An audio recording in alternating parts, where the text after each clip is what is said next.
가덕 신공항이 글로벌 관문공항으로 경쟁력을 강화하기 위해선 활주로와 교통인프라 확충이 필수라는 지적입니다. 구체적 방안을 논의하기 위한 전문가 토론회가 열렸습니다. 부산 진구을 선거구에서는 여야 다수의 후보들이 치열한 접전을 벌이고 있습니다. 출사표를 낸 예비 후보들을 만나봤습니다.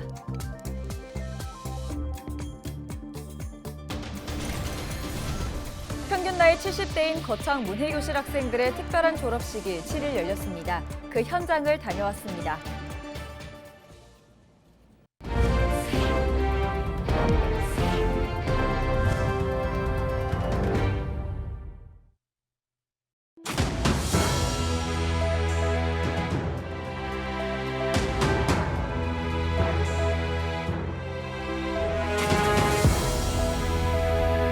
시청자 여러분 안녕하십니까? 헬로티비 부산 뉴스입니다. 4월 총선에 출사표를 던진 후보들을 만나보는 시간입니다. 부산 진구을 선거구에는 예비후보 8명이 치열한 접전을 벌이고 있는데요. 어제 예비후보 4명을 소개해드린 데 이어 나머지 4명을 김한식 기자가 소개하겠습니다. 전 국민의힘 중앙당 조직국장을 지낸 황규필 예비후보, 국회 부의장 정무비서관을 역임한 황 예비후보는 아침 출근길 인사를 통해 얼굴을 알리며 지역 현안 해결을 위한 다양한 정책들을 개발하고 있습니다. 황 예비후보는 전통시장 활성화와 의료, 관광산업 육성, 그리고 지역 내 유료터널 통행료 면제를 추진하겠다고 밝혔습니다.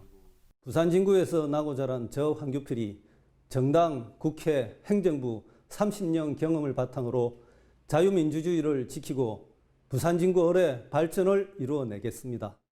대통령실 시민사회 수석실 행정관 출신 김유진 예비후보, 대통령직 인수위 지역균형발전특별위원회 자문위원으로 활동했던 김 예비후보는 매일 유권자들의 민심을 듣고 해결책 마련을 위한 회의를 갖습니다.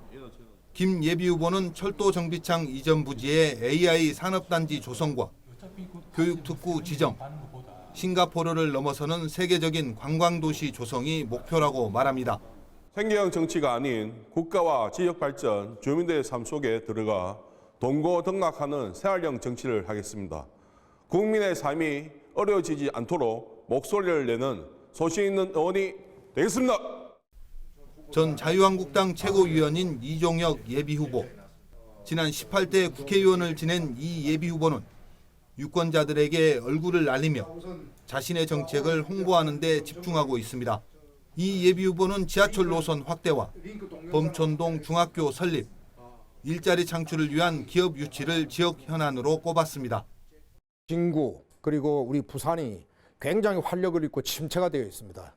지역 경제를 활성화시키고 부산 경제를 다시 살려내야 됩니다. 제가 이번에 출마를 하는 것은 우리 지역을 획기적으로 발전시키기 위해서 제가 출마를 하게 되었습니다. 전 동아일보 정치부장과 논설위원 출신인 정연욱 예비후보, 채널A 정치부장과 앵커로 활동했던 정 예비후보는 지역민들에게 얼굴 알리기에 집중하며 자신의 정책을 홍보하고 있습니다. 정 예비후보는 바이오 기업 유치와 제2 황령터널 조기 추진, 도심철도 지하화가 시급히 해결해야 하는 지역 현안이라고 밝혔습니다. 얇고 좁은 울타리를 벗어나서 변화와 쇄신의 물꼬를 터야 합니다. 제가 줄기차게 비판해온 운동권 특권 정치 청산, 중앙당과 충분한 교감을 갖고 오랜 언론 경력에 제가 출마를 결심하게 된 배경입니다. 4월 총선이 다가올수록 본선행 티켓을 따기 위한 경쟁은 더욱 치열해질 전망입니다. 헬로티비 뉴스 김한식입니다. 오선의 서병수 의원이 부산 북강서구갑 앞 선거구에 출마를 선언했습니다. 서 의원은 민주당 의원이 현역으로 있는 북구 강서구갑에 출마해달라는 당의 요청을 받아들이겠다고 밝혔습니다.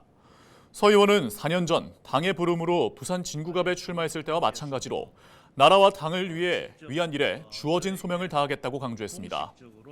북강서갑은 민주당 지지세가 강한 낙동강 벨트에 속한 곳으로 현역인 민주당 전재수 의원과 오선의 서병수 의원이 맞붙게 됐습니다.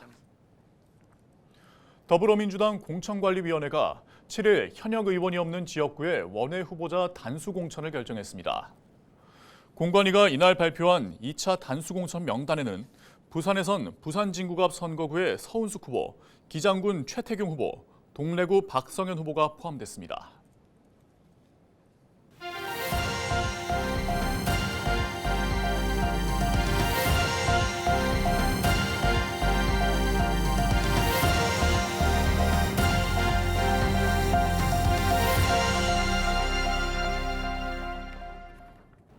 국토교통부가 지난해 12월 가덕신공항 건설사업 기본계획을 고시했지만 지역에서는 글로벌 관문공항으로의 경쟁력을 강화하기 위해서는 보완해야 할 부분들이 남아있다는 목소리가 높습니다.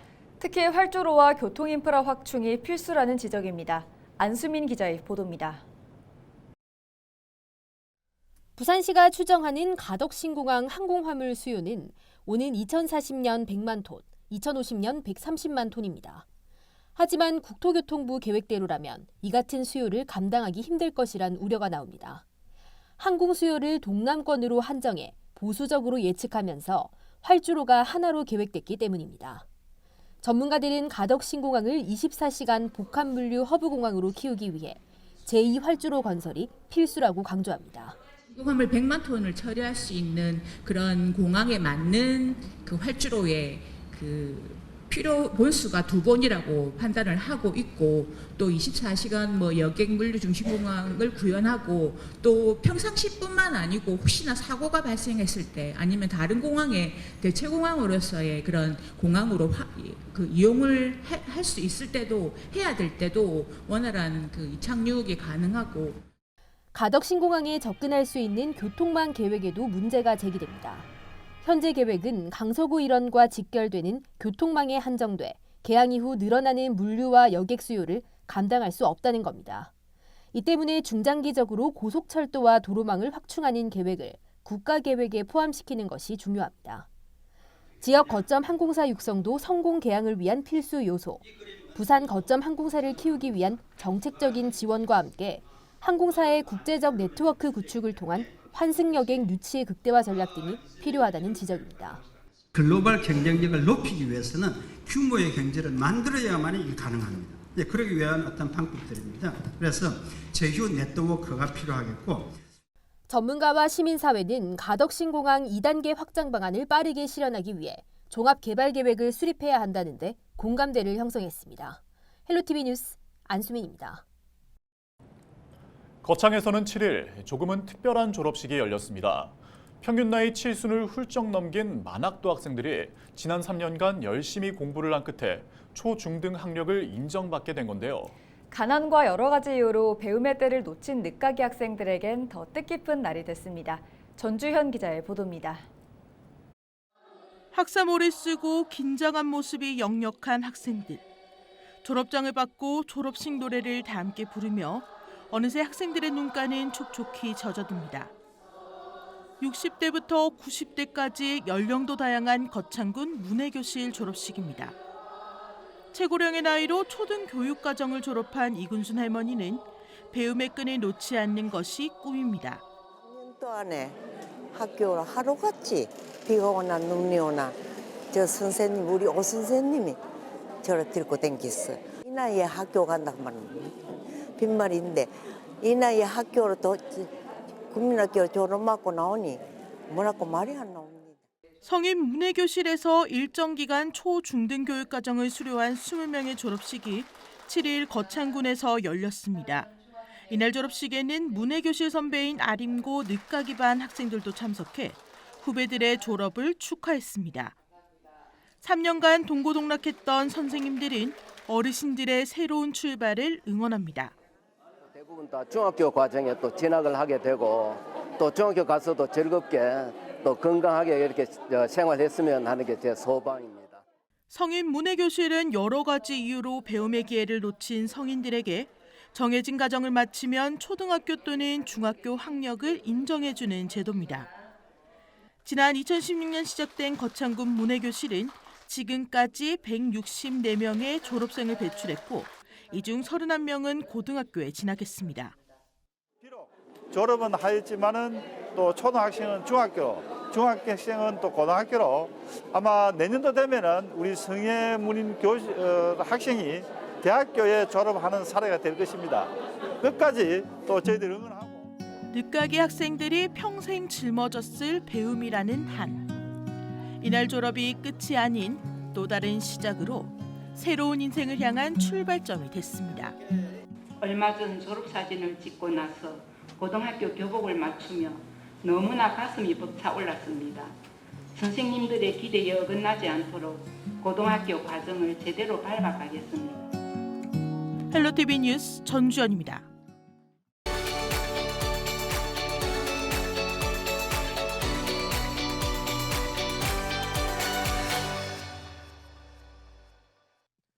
이번 제22대 국회의원 선거 4월 10일 수요일입니다. 이보다 앞서 4월 5일과 6일에는 사전투표가 진행되죠.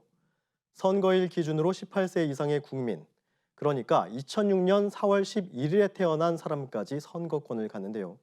만약 국내에서 투표를 할 수 없는 경우에는 어떻게 해야 할까요?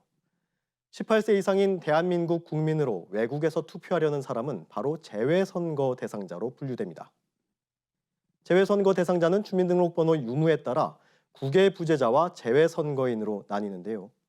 주재원, 상사원, 유학생 등 주민등록이 되어 있는 상태로 해외에 체류 중인 사람은 국외 부재자, 해외 영주권자 혹은 주민등록 말소자처럼 주민등록이 되어 있지 않은 사람은 재외선거인에 해당합니다. 국외 부재자와 재외선거인 모두 투표하려면 미리 신고하거나 등록 신청을 해야 합니다. 이번 총선의 국외 부재자 신고 기간과 재외선거인 등록 신청 기간은 선거일 60일 전인 2월 10일까지입니다. 신고 절차는 바로 이곳 중앙선거관리위원회 재외선거 인터넷 신고 등록 신청 시스템에서 밟을 수 있습니다. 먼저 주민등록번호 유무 여부를 확인한 뒤 전자우편 주소 유효성 검증에 이어 신고서 또는 신청서를 작성하면 끝납니다. 다만 재외선거인의 경우 지난 제20대 대통령 선거에 참여한 사람이라면 등록 신청 없이 투표할 수 있습니다. 재외선거 투표는 재외공관 등에 설치하는 재외투표소에서 할 수 있는데요. 본인 확인 후 투표용지와 회송용 봉투를 수령하고요. 기표한 투표용지를 회송용 봉투에 넣어서 투표함에 투입하면 됩니다. 사전투표소나 선거일, 투표소를 찾을 수 없는 사람 또 있죠. 바로 배에 승선할 예정이거나 승선 중인 선원입니다. 선상투표는 선상에서 팩스를 사용해 투표지를 선거관리위원회에 전송하는 방식으로 이뤄집니다. 선상투표자의 비밀투표를 보장하기 위해 선박에서 전송된 투표용지의 기표 내용이 보이지 않도록 봉함 출력하는 특수 팩시밀리, 쉴드 팩스를 사용합니다. 이번 총선의 선상투표 기간은 4월 2일부터 4월 5일까지로 이 기간 선장이 정한 날 하루 동안 실시됩니다. 선상투표 신고는 3월 19일부터 23일까지, 승선 예정 선원은 서면 신고로, 승선 중인 선원은 선상투표 홈페이지로 신고서를 전송하거나 팩스로 보내면 됩니다. 투표하는 한 걸음, 미래를 위한 큰 걸음. 제22대 국회의원 선거, 재외국민과 선원 여러분의 소중한 걸음도 함께하는 선거가 되길 기대합니다. 슬기로운 유권자 생활, 박주연입니다. 요즘 물가가 오르고 있다 보니까 등록금 돈에 대한 가치도 또 이렇게 오르고 있다 보니까 그거에 대한 이제 돈에 관련된 문제가 좀 시급하다 보니까 공부만을 집중을 해서 성적을 올리고 그리고 그 성적으로 대학 진로에 취업을 하거나 사회에 나아가야 하는데 그러지를 못하고 대학생이 돼서 알바를 하면서 돈을 모으면서 공부까지 같이 해야 하니까 그거에 대한 어려움과 힘듦이 좀 있는 것 같아요.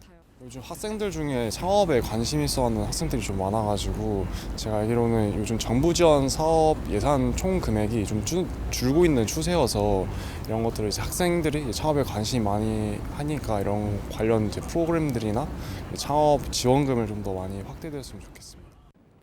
오는 4월 제22대 국회의원 선거를 앞두고 부산과 경남경찰청은 선거사범 수사 상황실을 설치하고 집중 단속에 들어갔습니다. 경찰은 선거의 공정성을 침해하는 금품 수수와 허위사실 유포, 선거폭력 등을 5대 선거범죄로 지정하고 무관용 원칙을 적용할 방침입니다. 또 직접적인 범죄 행위자 외에도 실제 범행을 계획하거나 지시자는 물론 자금 원천까지 수사해 엄단할 예정입니다. 이상으로 뉴스를 마칩니다. 함께해 주신 여러분 고맙습니다.